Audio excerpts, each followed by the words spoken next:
না, নাহিদের কথা বলার আগে আমি একটু তাসকিনের কথা বলবো। আসলে তাসকিন স্টার্টটা দিয়েছিল, যেভাবে টির পরে এসে বোলিং শুরু করেছে, ওই 4-5 ওভার স্পেলটা আসলে মোমেন্টামটা আমার দিয়েছে, ফলোড বাই নাহিদ রানা।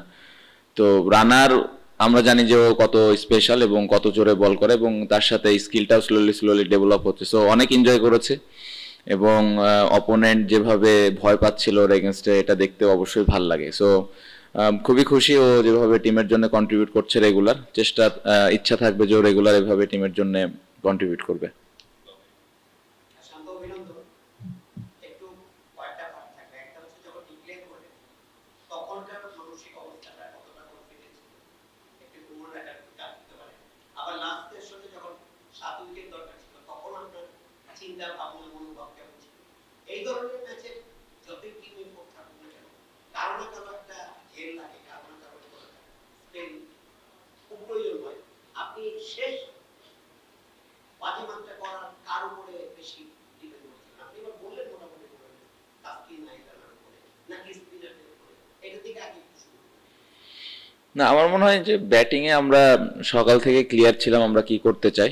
আমাদের অনেস্টলি ইচ্ছা ছিল আরো 15-20টা রান করার, বাট সামটাইমস আমার মনে হয় যে এরকম ব্রেভ ডিসিশন নেওয়াটাও জরুরি। টেস্ট টিমটা আমরা স্লোলি স্লোলি গ্রো করতেছে, ওপরের দিকে যাচ্ছে আমার মনে হয়। সো আমরা একটু সাহসী সিদ্ধান্ত নিয়েছি।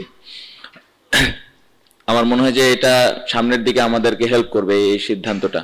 আহ, তারপরে আমি বলবো যে এই সিদ্ধান্তটা নেওয়ার পেছনে আসলে কারণটা হলো আমাদের যে বোলিং অ্যাটাকটা আছে, যে 5টা বোলার আমরা এই ম্যাচে খেলেছে, তো সবাই স্কিলফুল এবং সবাই ভালো বল করেছে। আমার মনে হয় এই ইনিংসে মিরাজ যেভাবে স্টার্ট দিয়েছে, তাসকিন যেভাবে প্রথম উইকেটটা নিল, ওইখান থেকে মোমেন্টামটা পাওয়া।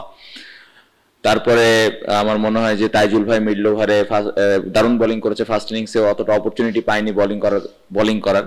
সো আমার মনে হয় 4টা-5টা বোলারই কন্ট্রিবিউট ছিল, স্পেশালি এই ইনিংসে তাসকিন এবং রানার ওই স্পেলটা আউটস্ট্যান্ডিং ছিল।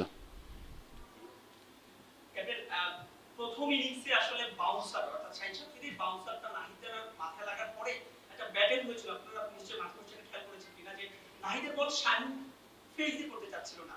আর সেকেন্ড ইনিংসেও আসলে দেখলাম যে প্রথম ফেজ করে প্রথম বল আউট হয়ে গেল। আপনারা কি ব্যাটেনটা খেয়াল করেছেন কিনা মাঠে বসে, এটা কেমন ছিল আসলে?